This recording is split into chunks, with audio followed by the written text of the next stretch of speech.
Osho, a most controversial guru और teacher on this planet. बहुत से लोगों का मानना है कि ओशो इंसान नहीं है, ना कभी जन्मा ना कभी मरा, just visited on this planet between 1931 and 1999. ये इनकी समाधि पे भी लिखा हुआ है। ओशो की लाइव रिकॉर्डिंग्स आपके साथ शेयर करते रहता हूँ। ओशो के बारे में हम धीरे धीरे और जानेंगे और साथ ही साथ हम उनके प्रवचन, उनकी स्पीचेस वो भी सुनेंगे। कुछ लाइव रिकॉर्डिंग्स हैं जो बहुत ही दुर्लभ हैं और उसको थोड़ा एनहेंस करके समझने की सुनने की कोशिश करेंगे। गॉड इज डेड, यानी भगवान मर चुका है। ओशो अक्सर अपने प्रवचन में यही कहा करते थे। क्या ओशो नास्तिक थे? दरअसल ओशो का मानना था कि भगवान नाम की चीज का कोई अस्तित्व नहीं है। हम मनुष्यों में से जो कोई भी व्यक्ति आगे बढ़कर संबोधि को प्राप्त कर लेता है, यानी बुद्धत्व को प्राप्त कर लेता है, वह भगवान बन सकता है, क्योंकि वह सृष्टि को जान चुका होता है, ब्रह्मांड को समझ चुका होता है। ओशो से पहले एक और बहुत बड़े दार्शनिक नित्से नाम के दार्शनिक हुआ करते थे। वो भी यही कहते थे कि भगवान नहीं है। ओशो ने नित्से के इस कथन को अपने जीवन में उतार लिया था और लोगों को नित्से का ये संदेश सुनाते थे। दिल्ली में ओशो का एक आश्रम है जहाँ पे उनकी फॉलोअर, जिनका नाम है मां प्रेम नैना, वो बताती है कि ओशो का ऐसा कहना किसी की धार्मिक भावना को आहत पहुंचाने के लिए नहीं था। ओशो का मानना था कि भगवान नाम की चीज का कोई अस्तित्व ही नहीं है।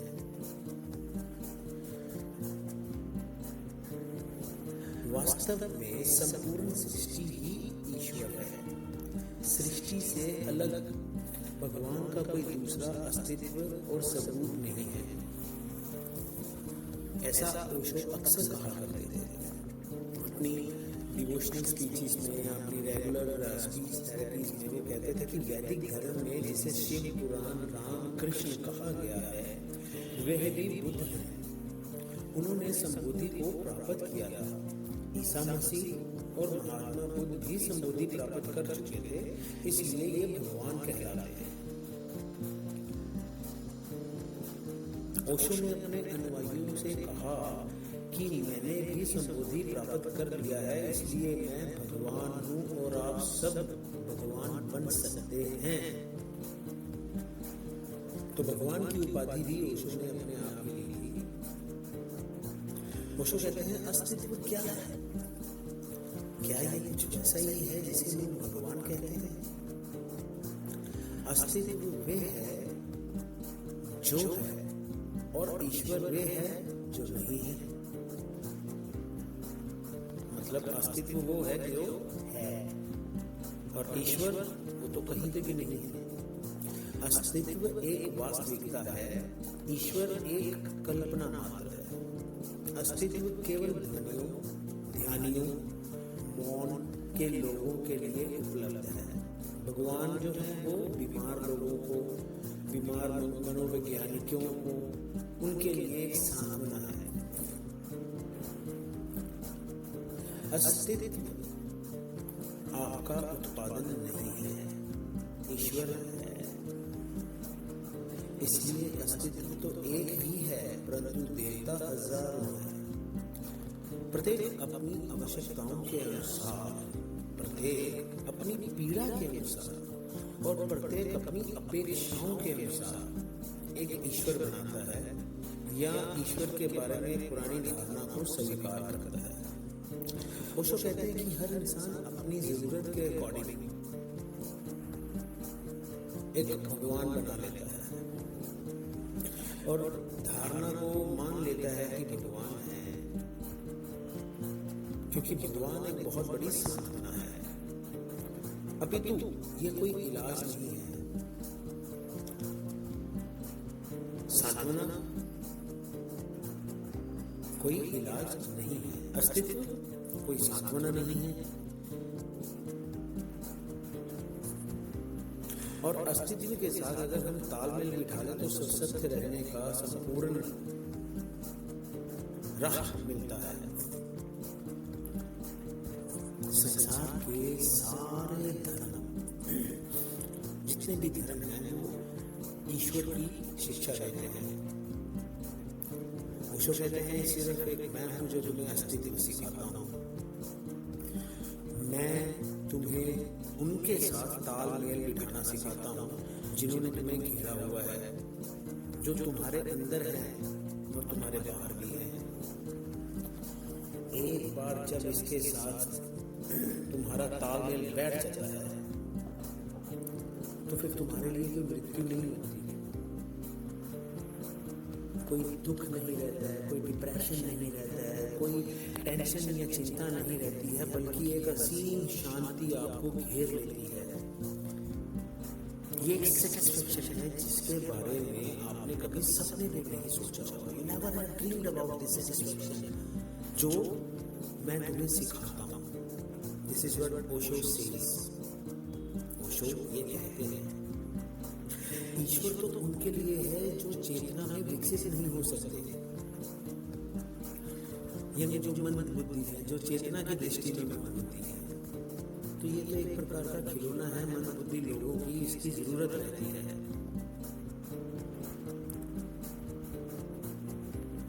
और जिस क्षण मैं ये खिलौना कहता हूँ, ये आप पर निर्भर है कि आप इसे कैसे बनाना चाहते हैं। बंदर की तरह, हाथी की तरह, किस तरह दिखना चाहते हैं, ये आप पर निर्भर करता है। आप चाहे उसे 1000 हाथ दे दें या 4 हाथ दे दें, ये आपकी रचना है, आपकी इमेजिनेशन है। और कितनी अजीब बात है कि मनुष्य ये मानता है कि ईश्वर ने सब कुछ बनाया है, जबकि सत्य तो ये है ईश्वर स्वयं मनुष्य की कल्पना की रचना है। ओशो जब इस टॉपिक पे बात करते थे तो वो खुल के बोलते थे। वो एक दार्शनिक की तरह बात करते थे, एक फिलोसफर की तरह।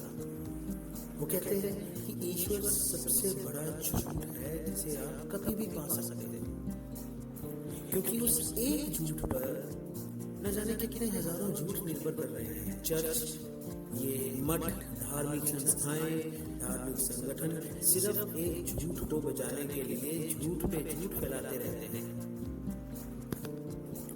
आपको झूठ बोलने के मनोविज्ञान को समझना होगा। यू नीड टू अंडरस्टैंड कि ये झूठ क्यों और कैसे से बचा रहा है।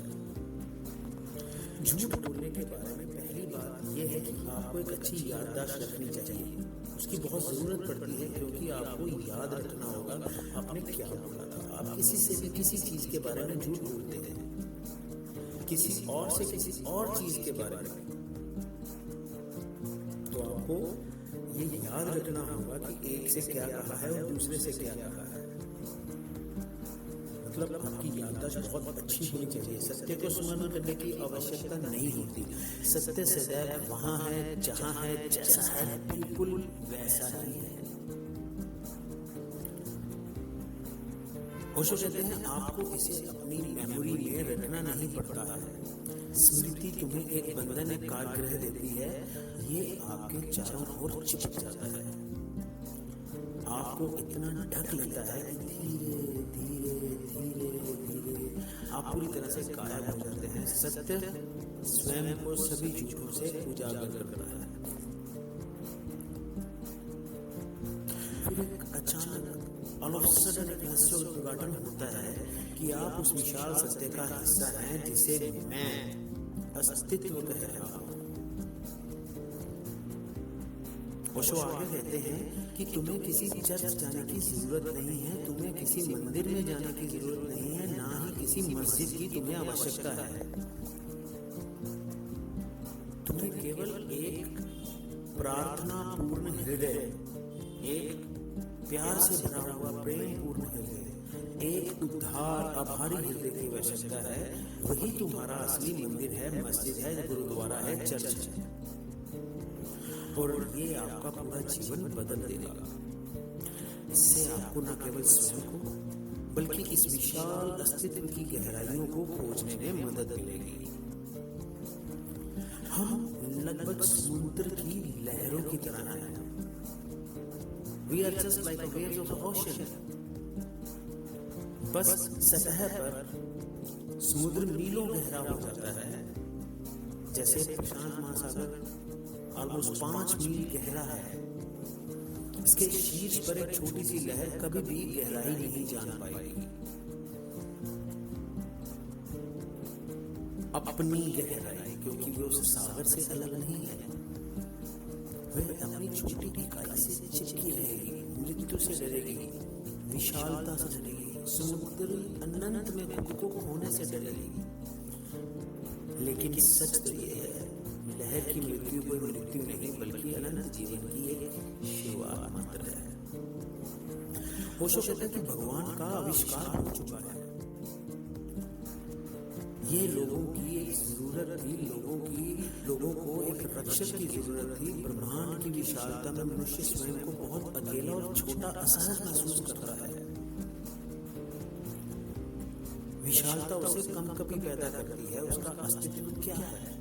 जैसे अगर आप एक महासागर में अकेले गोता लगा रहे हैं और अचानक से आप मुंह बाहर निकाल के देखते हैं तो चारों तरफ पानी ही पानी है। आप अकेले हैं, असहाय महसूस करने लग जाते हैं, एकदम से छोटा महसूस करने लग जाते हैं। उस समुद्र की विशालता आपके अंदर एक कंपन पैदा कर देती है।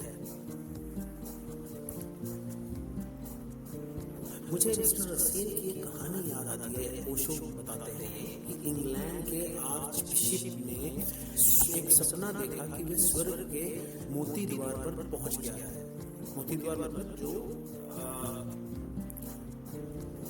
Adore eight haven. एक और वे अत्यंत प्रसन्न है, मतलब बहुत खुश है, और दूसरी ओर वो उतना ही टेंस्ड है, परेशान है, क्योंकि मोती वाले द्वार दोनों दिशाओं में इतने विशाल हैं कि पूरे द्वार को नहीं देखा जा सकता। मतलब वो जितनी गर्दन उठा के देख रहा है और वो दरवाजा उतना ही बड़ा है, इतना ऊंचा है कि उसे देख पाना उसकी आंखों की क्षमता से परे है।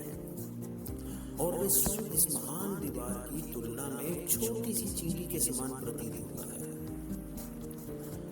तो आर्चबिशप कहता है वो थोड़ा डरा हुआ है। ये कोई आम आदमी नहीं, इंग्लैंड के आर्चबिशप हैं। गेट देखते ही वे अपमानित महसूस करते हैं और डर उठते हैं। अगर गेट पर ये हाल है तो अंदर क्या स्थिति होगी। तो कहानी में वो बताते हैं कि आर्चबिशप डरे हुए हाथों से दरवाजा खटखटाता है, लेकिन उस स्थान की विशालता में केवल वह अपनी दस्तक सुन सकता है। उसमें उसे कई दिन लग जाते हैं, लेकिन वे और जोर जोर से खटखटाता है। अंत में गेट में एक छोटी सी खिड़की खुलती है और सेंट पीटर 1000 आंखों से बाहर देखता है। ये पता लगाने की कोशिश करता है कि कौन है जो शोर मचा रहा है।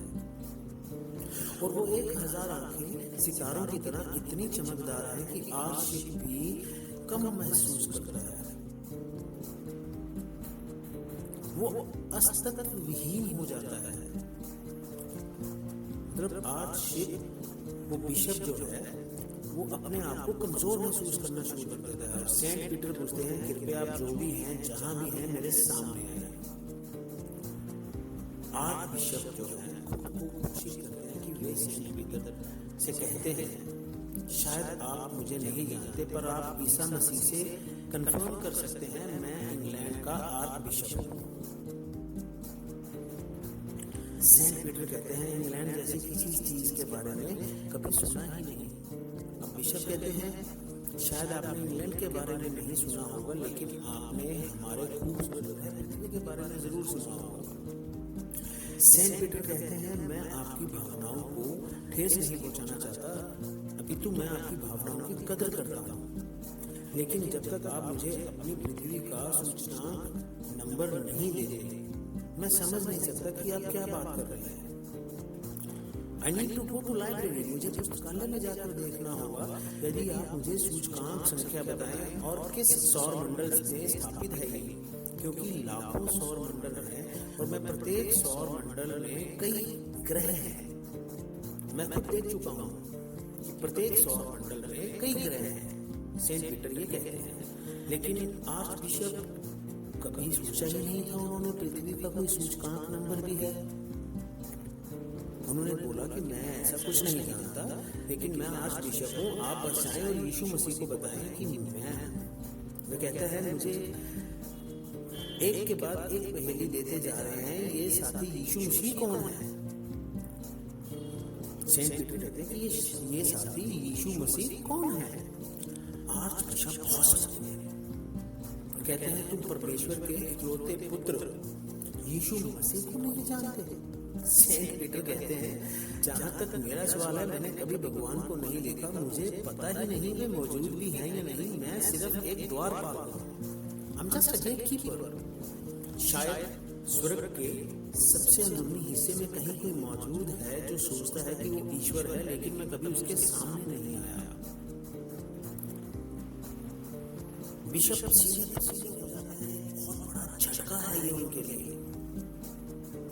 कहानी बहुत महत्वपूर्ण है। This story is literally very important और ये बताती है कि हम कितने छोटे हैं और ब्रह्मांड कितना बड़ा है। स्वाभाविक रूप से आदम मनुष्य ब्रह्मांड की इस विशालता के विचार को कुछ व्यक्तित्व दिए बिना और किसी तरह से उस व्यक्तित्व से संबंधित किए बिना खुद को समायोजित करने में सक्षम नहीं था।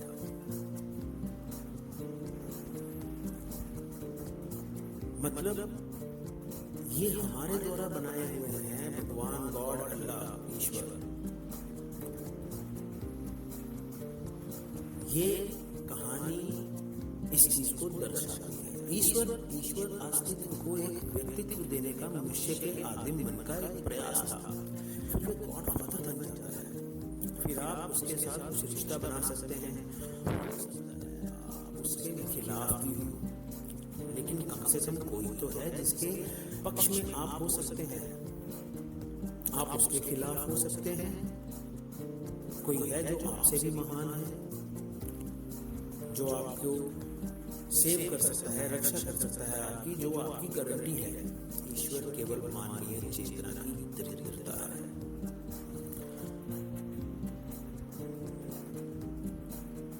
ओशो आगे कहते हैं कि गौतम बुद्ध जैसे जिन लोगों ने अपनी आंतरिक चेतना और उसके उच्चतम शिखर को प्राप्त किया, उन्होंने ईश्वर के अस्तित्व को नकार दिया। जो कोई भी कभी भी आंतरिक रूप से स्वस्थ है, मतलब जो अपने इनर में इतना स्ट्रांग है, उसके मन से परे चला गया है, जो मूल रूप से बीमार है, उसने ईश्वर को अस्वीकार कर दिया है। ईश्वर एक कल्पना के रूप में किंडरगार्टन के स्कूल के बच्चों के लिए अच्छा है। उन्हें इसकी आवश्यकता है। दृष्टांत, दंत कथाएं, कहानियां, किस्से इसके लिए ठीक है, लेकिन बहुत कम इंसान किंडरगार्टन स्कूल से आगे बढ़ पाए हैं। भगवान का अस्तित्व इसलिए है क्योंकि आप स्वयं के प्रति जागरूक नहीं हैं। ईश्वर का अस्तित्व इसलिए है क्योंकि आप अपने सेंटर से, केंद्र से कोई संपर्क नहीं बना पाए। The moment you got knows yourself, जब आप अपने बारे में स्वयं को जान लेते हैं, कोई ईश्वर नहीं है, कोई ईश्वर की आवश्यकता ही नहीं है। वास्तव में मैं फ्रेडरिक नीत्शे के पूर्ण समर्थन में हूँ। ओशो कहते हैं कि मैं नीत्शे का पूरा समर्थन करता हूँ, जिसने कहा था भगवान मर चुका है। ओशो आगे कहते हैं कि इसका दूसरा भाग और भी महत्वपूर्ण है। भगवान मर चुका है और मनुष्य अब स्वतंत्र है। Now the human is free.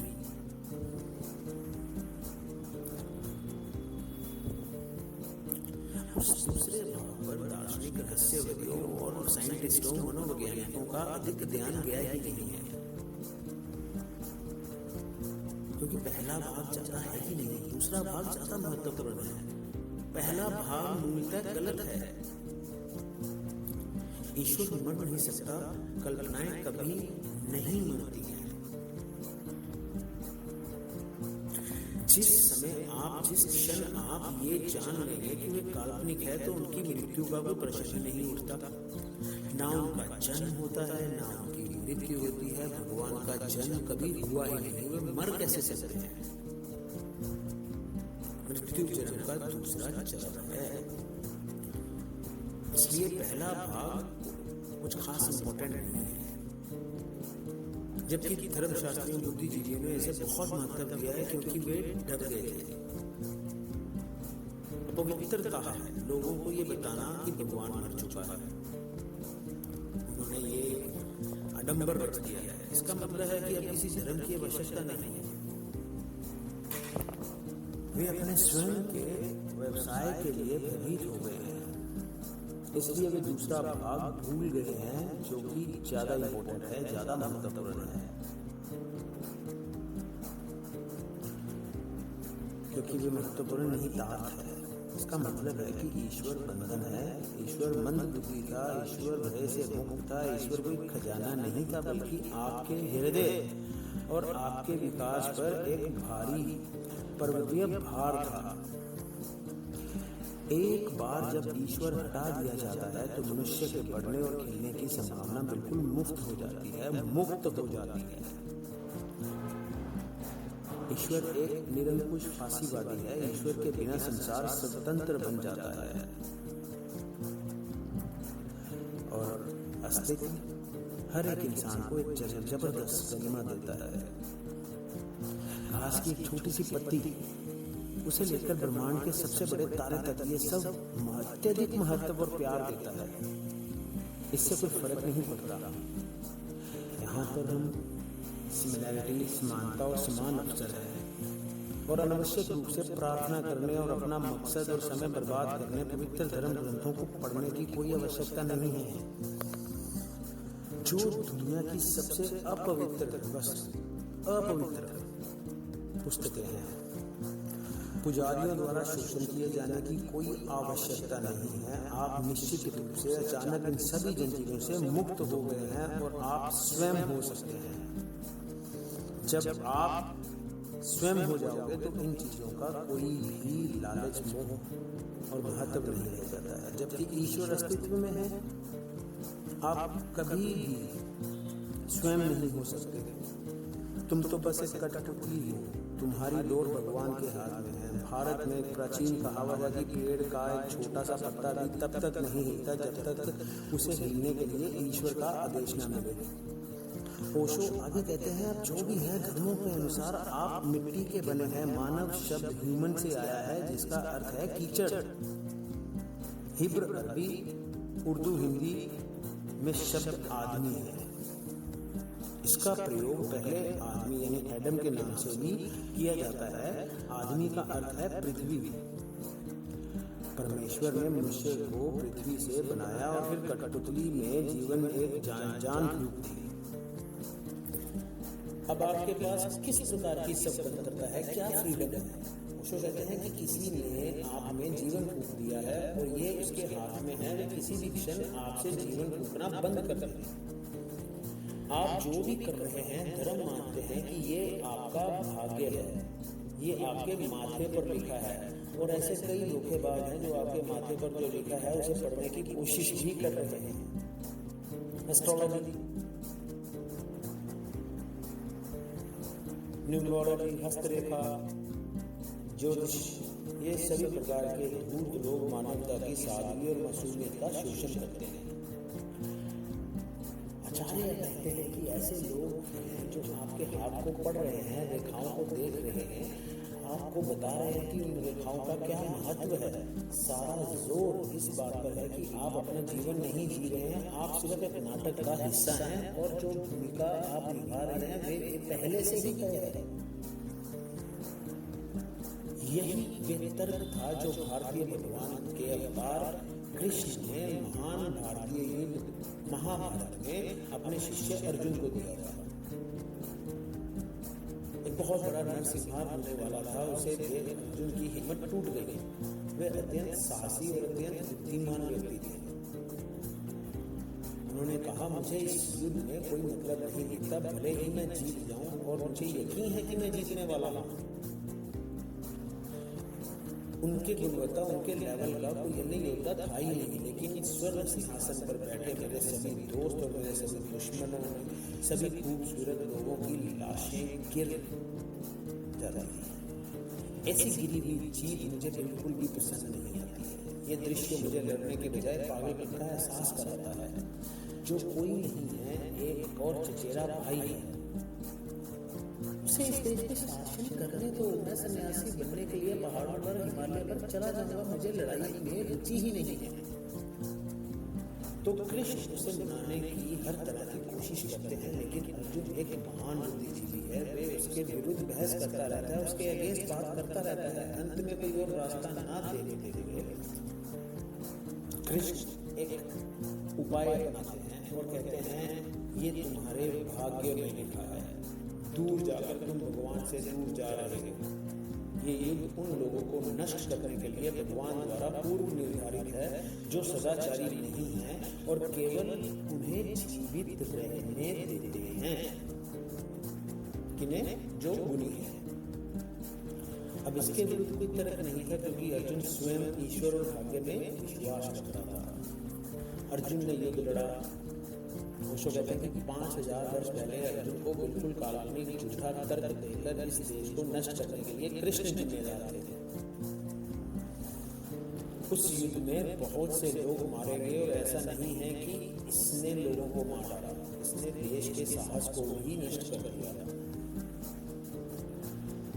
और वो खुद छोटी सी व्यक्ति में भी डटे रहे। 2000 साल की गुलामी। अशोक कहते हैं कि मैं बिल्कुल स्पष्ट कर देना चाहता हूँ कि इन 2000 साल की गुलामी के लिए जो लोग जिम्मेदार हैं, वे भारत के सबसे महान लोग हैं। सूची का नेतृत्व कृष्ण कर रहे हैं, अर्जुन तो उनकी छाया मात्र है। फिर महावीर आए, जिन्होंने लोगों को इस हद तक हिंसक होना सिखाया कि उनके अनुयायी खेती भी नहीं कर सकते, क्योंकि पौधों में भी जीवन है। यदि आप खेती करते हैं तो फसल काटते समय आपको पौधों को मारना होगा। फिर तीसरे नंबर पर गौतम बुद्ध आए, जिन्होंने लोगों को जहां भी और जो कुछ भी जो भी है उसे स्वीकार करना, संतुष्ट रहना सिखाया। गरीब, भूखा गुलाम, इस तरह भी संतुष्ट रहना सिखाया। अभी तो उनकी शिक्षाएं महान थी, ये याद रखने योग्य बात है, अन्यथा मुझे हर कोई गलत समझेगा। ओशो अपनी बात को आगे बढ़ाते हुए कहते हैं कि उनकी शिक्षाएं महान थी, लेकिन उन्होंने अपनी शिक्षाओं में सभी निहितार्थ के बारे में कभी नहीं सोचा।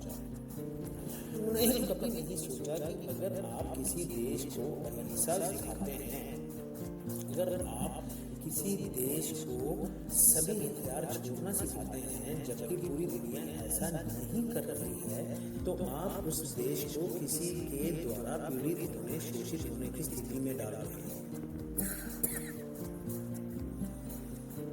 और 2000 वर्षों तक के बाद एक आक्रमणकारी भारत आए, इसका दोहन किया, वापस चले गए। आखिर मुसलमान आए, अंत में मुसलमान आए, उन्होंने सोचा वापस जाने की क्या जरूरत है। हम न केवल इन लोगों का शोषण कर सकते हैं, बल्कि उन पर शासन भी कर सकते हैं और यही रह सकते हैं फिर तो। और फिर अंग्रेज, फ्रांसीसी, पुर्तगाली आए और उन सभी ने देश का शोषण किया या करने की कोशिश करते रहे। उन सभी के पास अपनी छोटी जेबें थी, स्मॉल पॉकेट्स। ब्रिटेन जो है वो इन सबसे कहीं ज्यादा चालाक और चतुर साबित हुआ। अभी तो पुर्तगालियों के पास द्वीप, दमन और गोवा जैसे छोटे छोटे टापू थे, द्वीप थे। तो फ्रांसीसियों के पास एक छोटा सा हिस्सा पांडिचेरी था। ब्रिटेन के पास तो पूरा देश था। लोग भूखे प्यासे रह गए, लोग भूख के मरने के कारण तक चले गए और मरते चले गए। किसी ने कभी नहीं सोचा कि हजारों वर्षों में भारत को जिस दुर्भाग्यपूर्ण स्थिति से गुजरना पड़ा है उसके लिए महान सिद्धांत किसी तरह से जिम्मेदार है। आचार्य रजनीश आगे कहते हैं, आज भी कोई सारे निहितार्थ देखने की कोशिश नहीं कर रहा। प्रत्येक महान सिद्धांत के पीछे उसका अपना काला बादल होता है, और जब तक आप काले बादल को भी नहीं समझ लेते, आप जल्द ही काले बादल में समाहित हो जाएंगे। अगर आप इसे समझ लें तो इससे बच सकते हैं। ऐसा प्रतीत होता है कि ईश्वर सबसे महान सिद्धांत है जिसका उपदेश युगों युगों से मनुष्य को दिया जा रहा है, लेकिन किसी ने इसके निहितार्थ पर ध्यान नहीं दिया। यदि ईश्वर ने मनुष्य को बनाया है तो मनुष्य का अपना कोई व्यक्तित्व नहीं, फिर वे किसी गरिमा और किसी स्वतंत्रता का दावा नहीं कर सकता। कठपुतली द्वारा ये घोषणा करने का तो कोई सवाल ही नहीं है कि मैं आजाद होना चाहती हूँ। और यदि ईश्वर ने ब्रह्मांड की रचना की है तो जो कुछ भी हो रहा है वो तो तय है कि वो होना ही है। भगवान की इच्छा थी, हमारी ओर से कोई प्रयास कुछ भी बदलने वाला नहीं था। और अंततः आप देख सकते हैं, यदि ईश्वर ने दुनिया बनाई और यदि वे परमाणु हथियारों से उन्हें बनाने वाले लोगों के पीछे हैं, तो मनुष्य की ओर से कोई भी प्रयास पूरे ग्रह के विनाश को नहीं रोक सकता। संसार की रचना का एक काल्पनिक ईश्वर के हाथ में सौंपना बहुत खतरनाक है। ये हमें बिल्कुल नपुंसक बना देगा, हमें कुछ ना करने के लिए खड़ा कर देगा और हम कुछ कर नहीं सकेंगे।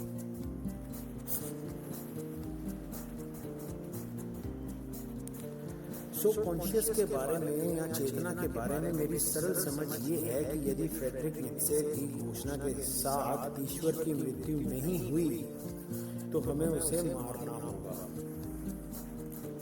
आप उनसे जहां भी मिले हेलो कहने की भी जरूरत नहीं पड़ेगी, पहले आप उसे मार डालो, फिर नमस्ते कह सकते हो, सिर्फ औपचारिकता निभाने के लिए। लेकिन भगवान की जरूरत ही नहीं है।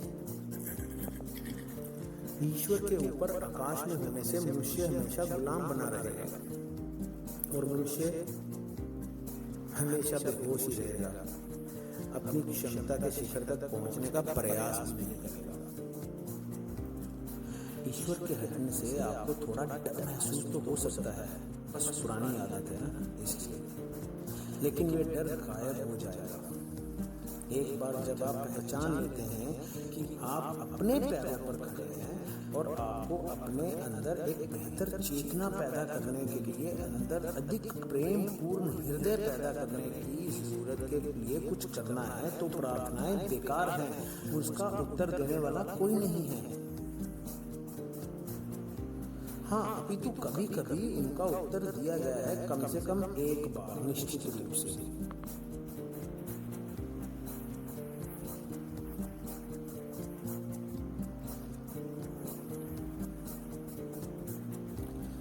तो कुल मिला के ओशो इस बात को पूरा जोर देते हैं कि ईश्वर की मृत्यु हुई है।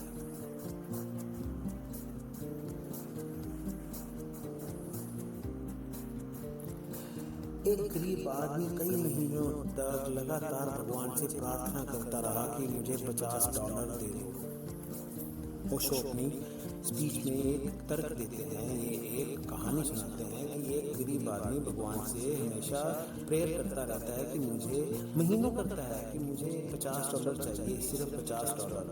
पहले उसने प्रार्थना की, लेकिन फिर उसने सोचा लाखों लोग प्रार्थना कर रहे हैं तो ईश्वर तो एक है और प्रार्थनाएं लाखों हैं, प्रेयर्स तो लाखों हैं, कोई मेरी छोटी सी प्रार्थना कैसे उस तक पहुंचेगी? क्योंकि उसके आसपास तो बहुत शोर होना चाहिए जिनकी बड़ी बड़ी जरूरतें हैं।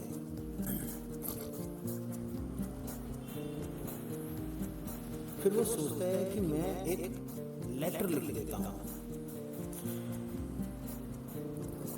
फिर वो एक पत्र लिखकर कहता है कि ये आपको याद दिलाने के लिए है कि हे भगवान, मैं महीनों से प्रार्थना कर रहा हूँ लेकिन जवाब नहीं आया। ऐसा लगता है मेरी प्रार्थना, मेरी प्रेयर आप तक तो पहुँच ही नहीं रही है। मैं समझ सकता हूँ आपके चारों ओर बहुत सी प्रार्थनाओं का शोर है, बहुत महान लोग आपकी प्रार्थना कर रहे हैं, पोप और आर्क बिशप, शंकराचार्य, ये सब। मैं तो एक तुच्छ छोटा सा प्राणी हूँ, मेरी छोटी सी प्रार्थना है, इसका ख्याल कौन रखेगा? और मैं कुछ मांग नहीं रहा हूँ, कोई स्वर्ग नहीं मांग रहा हूँ, कोई उसका जाने का रास्ता नहीं मांग रहा हूँ। तो मेरे को छोटी सी डिमांड है, इसलिए मैंने सोचा कि मैं आपको पत्र लिख दूं। बड़े अक्षरों में लिखा $50। याद रखें, ये आवश्यकता है। लेकिन तब वो बहुत परेशान हुआ क्योंकि उसे पता ही नहीं मालूम था कि किसे संबोधित करें। अच्छा तरीका यह है कि इसे संबोधित किया जाए भगवान care of post master general. यदि पोस्ट मास्टर जनरल अपना पता नहीं ढूंढ सकते हैं तो कौन ढूंढ सकता है? पत्र पोस्ट मास्टर जनरल तक पहुंचा, देखा और हंस पड़ा। और उसे दुख भी हुआ कि आदमी को यार सख्त जरूरत है तो कोई भी भगवान को पत्र नहीं लिखता बाबा। और ज्यादा कुछ मांग भी नहीं रहा। उसने अपने सभी दोस्तों से कहा, कृपया इस गरीब आदमी का पत्र लिखें, सभी अपना अपना योगदान डालें और उसे $50 हम भेज दें। उन्होंने धन इकट्ठा किया लेकिन केवल $45 ही पत्र हुए। पोस्ट मास्टर जनरल ने कहा, कोई हर्ज नहीं, कम से कम इतना तो भेजना चाहिए। और जब वो $45 उस इंसान के पास पहुंचते हैं तो वो चिल्लाने लगता है, भगवान एक बात याद रखना, अगली बार जब मुझे कोई पैसे भेजो तो डाकघर के माध्यम से मत भेजना, कि इन धूर्त साथियों ने अपना कमीशन काट के मुझे $45 ही भेजे हैं। इसके अलावा मुझे ऐसी कोई प्रार्थना नहीं मिली जिसका कोई उत्तर दिया गया हो, और वे भी पूरी तरह से नहीं।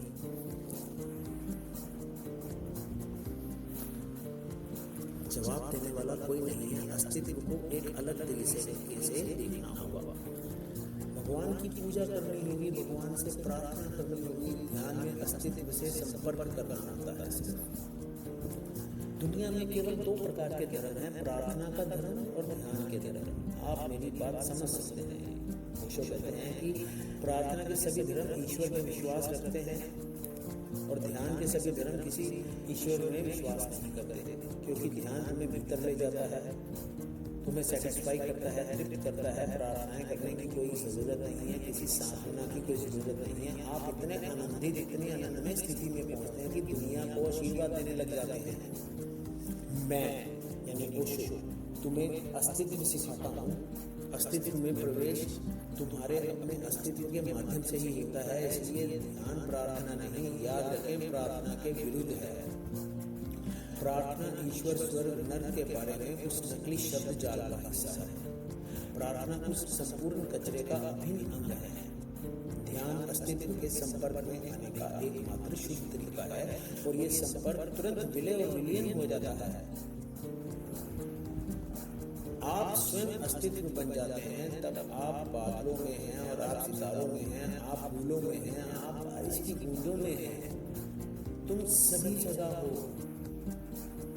अब तुम एक बूंद नहीं, एक सागर बन गए हो। अस्तित्व और ईश्वर के बीच स्पष्ट अंतर को याद रखें। ईश्वर हमारी बुद्धि की निंदा है, ये अपमान स्वीकार कर रहा है, ये स्वीकार कर रहा है कि हम केवल कठपुतलियां हैं, हम शक्ति हैं, आप शक्ति हैं। आप हमारे साथ जो भी करना चाहते हैं वो करेंगे। आप जो कुछ कर सकते हैं हमें प्रार्थना करना है, बस हमें तो मात्र एक प्रार्थना करना है, बाकी तो आप ही हो सब कुछ। ये तुम्हें इतना अपंग बना देता है, ईश्वर का विचार ही घिनौना है। ओशो कहते हैं कि घिन आती है इस विचार से, लेकिन अस्तित्व में एक ताजगी, एक सौंदर्य और एक सच्चाई है। इसलिए इन 2 शब्दों में कभी ना उलझे, एक हकीकत है, एक महज कल्पना है। तो ओशो भगवान के प्रति ये व्यक्तित्व, ये वक्तव्य अपनी स्पीच में देते हैं, तर्कों के साथ लेते हैं, और अंत में कहते हैं ओशो हरिओम तत्सत प्रवचन। तो ये ओशो के तर्क वाले प्रवचन जो आपके साथ शेयर किए हैं।